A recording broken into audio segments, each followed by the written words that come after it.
नमस्कार। कभी सोचा है कि ये जो स्टॉक मार्केट की दुनिया है, ये साइंस है या फिर आर्ट? आज हम इसी दिलचस्प सवाल का जवाब ढूंढने निकले हैं और मार्केट एनालिसिस की दुनिया में जरा और गहराई से उतरेंगे। तो सबसे बड़ा सवाल यही है, क्या बाजार में जो कीमतें ऊपर नीचे होती हैं वो बस किस्मत का खेल है, या फिर इन उतार चढ़ावों के पीछे कोई ऐसा पैटर्न है जिसे पकड़ा जा सकता है? ये एक ऐसा सवाल है जिसने दशकों से जानकारों को दो खेमों में बांट रखा है। तो चलिए सबसे पहले इसी बहस की जड़ तक चलते हैं और देखते हैं कि बाजार असल में रैंडम है या इसमें कोई लय है। तो देखिए, यहां पर ना दो खेमे बने हुए हैं। एक तरफ हैं प्रोफेसर्स और शिक्षाविद जो रैंडम वॉक थ्योरी पर यकीन करते हैं। उनका मानना है कि बाजार की चाल का अंदाजा लगाना नामुमकिन है, ये एक सिक्के को उछालने जैसा है। और दूसरी तरफ हैं दुनिया भर के ट्रेडर्स जो टेक्निकल एनालिसिस का इस्तेमाल करते हैं। उनका मानना है कि कीमतों में कुछ खास पैटर्न होते हैं जिन्हें समझकर भविष्य का अंदाजा लगाया जा सकता है। तो सवाल उठता है कि अगर बाजार रैंडम नहीं है तो फिर है क्या? चलिए अब जरा टेक्निकल एनालिस्ट्स की दुनिया में झांकते हैं और उनके मूल सिद्धांतों को समझते हैं। टेक्निकल एनालिसिस की पूरी इमारत आप कह सकते हैं सिर्फ दो सिंपल लेकिन बहुत पावरफुल आइडियाज पर खड़ी है। पहला, कीमतें एक ट्रेंड में चलती है, मतलब जो चीज ऊपर जा रही है उसके ऊपर जाते रहने की संभावना ज्यादा है। और दूसरा, सबसे दिलचस्प, इतिहास खुद को दोहराता है। क्यों? क्योंकि हम इंसानों की भावनाएं, डर और लालच सदियों से नहीं बदली हैं। और कहा भी जाता है, इतिहास खुद को दोहराता नहीं पर उसकी एक लय होती है। बाजार के पैटर्न भी बिल्कुल ऐसे ही हैं। वो कभी भी 100% एक जैसे नहीं होते, लेकिन उनके पीछे की भावनाएं यानी डर और लालच हमेशा एक जैसी होती हैं और यही एक लय बनाती हैं। तो टेक्निकल एनालिस्ट करते क्या हैं? वो असल में बाजार की भीड़ की सोच को पढ़ने की कोशिश कर रहे हैं। वे उन भावनात्मक निशानों को पढ़ रहे हैं जो निवेशक अपने पीछे छोड़ जाते हैं।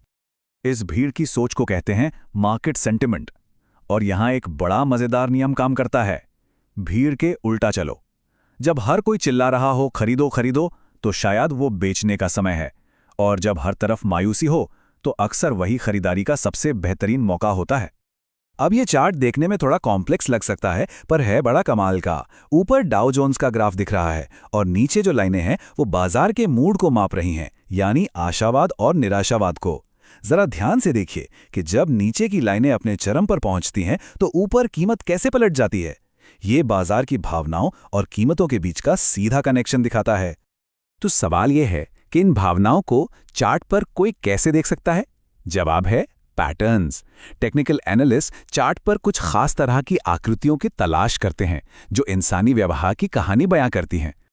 इसके लिए दो सबसे बेसिक कॉन्सेप्ट्स हैं, सपोर्ट और रेजिस्टेंस।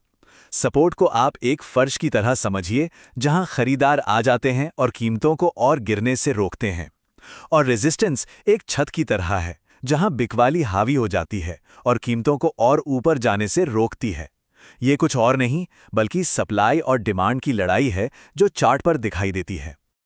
और इन्हीं सपोर्ट रेजिस्टेंस के खेल से बनते हैं कुछ क्लासिक पैटर्न्स, जैसे कि ये हेड एंड शोल्डर्स पैटर्न। जब बाजार एक तेजी के बाद ऐसा पैटर्न बनाता है तो ये अक्सर इस बात का संकेत होता है कि अब ट्रेंड पलटने वाला है। मतलब इन सब पैटर्न्स का मकसद तो एक ही है, ये पता लगाना कि कब खरीदना है और कब बेचना है। ये चार्ट दिखाता है कि कैसे एक कंप्यूटर प्रोग्राम, एक इंडिकेटर, इन नियमों का इस्तेमाल करके अपने आप बी यानी बाय और एस यानी सेल के सिग्नल बना रहा है, जिससे ट्रेडर को फैसले लेने में मदद मिलती है। लेकिन रुकिए, कहानी यहीं खत्म नहीं होती। जो अच्छे टेक्निकल एनालिस्ट होते हैं वो सिर्फ कीमत को नहीं देखते, वो कुछ और एडवांस टूल्स का भी इस्तेमाल करते हैं ताकि बाजार की पूरी तस्वीर साफ हो सके। इन्हीं में से एक टूल है ऑसिलेटर। इसे मार्केट का स्पीडोमीटर कह सकते हैं। ये बताता है कि कीमत की रफ्तार कितनी तेज है। जब बाजार बहुत तेजी से ऊपर जाता है तो ऑसिलेटर ओवरबॉट यानी जरूरत से ज्यादा खरीदारी का सिग्नल देता है, जैसे गाड़ी बहुत गर्म हो गई हो। और जब ये बहुत तेजी से गिरता है तो ये ओवरसोल्ड यानी जरूरत से ज्यादा बिकवाली का सिग्नल देता है। ये चार्ट इस बात को बिल्कुल साफ कर देता है। ऊपर वाला ग्राफ हमें कीमत दिखा रहा है, यानी क्या हो रहा है, और नीचे वाला ऑसिलेटर हमें उस चाल की ताकत दिखा रहा है, यानी कैसे हो रहा है। देखिए कि जब नीचे वाला ऑसिलेटर अपनी ऊपरी या निचली सीमा पर पहुंचता है तो ऊपर कीमत की दिशा अक्सर बदल जाती है। तो घूम फिर कर हम वापस उसी सवाल पर आ गए जहां से हमने शुरू किया था। टेक्निकल एनालिसिस आखिर है क्या? एक कला, एक विज्ञान या कुछ और ही? हकीकत ये है कि इन दोनों दुनियाओं के बीच एक बहुत गहरी खाई है। एक तरफ है ट्रेडिंग फ्लोर जहां इसका रोज इस्तेमाल होता है, और दूसरी तरफ हैं यूनिवर्सिटीज जहां इसे अक्सर शक की नज़र से देखा जाता है। और ये सर्वे तो इस खाई को मतलब आईने की तरह साफ दिखा देता है। जरा देखिए ये कितना मजेदार है। जो थ्योरी एफिशिएंट मार्केट हाइपोथेसिस प्रोफेसरों की लिस्ट में नंबर 1 पर है, वो ट्रेडर्स की लिस्ट में 18वें नंबर पर है। और टेक्निकल एनालिसिस प्रोफेसर इसे 19वें नंबर पर रखते हैं। लेकिन असली दुनिया में ट्रेड करने वालों के लिए ये टॉप 4 टूल्स में से एक है। ये दिखाता है कि किताबी ज्ञान और असल दुनिया के अनुभव में कितना बड़ा फर्क हो सकता है। तो आखिर में हमें क्या समझना चाहिए? 3 जरूरी बातें हैं। पहली, टेक्निकल एनालिसिस कोई जादू की छड़ी नहीं है जो भविष्य बता दे। ये संभावनाओं का खेल है। दूसरी, ये असल में बाजार में मौजूद भीड़ के मनोविज्ञान को समझने का एक तरीका है। और तीसरी, ये तभी काम करता है जब इसे अनुशासन और नियमों के साथ इस्तेमाल किया जाए। तो हम आपको इसी सवाल के साथ छोड़े जाते हैं। आखिर टेक्निकल एनालिसिस है क्या?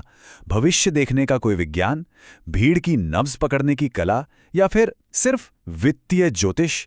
शायद इसका कोई एक सीधा साधा जवाब नहीं है, लेकिन यह निश्चित रूप से सोचने के लिए एक बहुत ही दिलचस्प विषय है।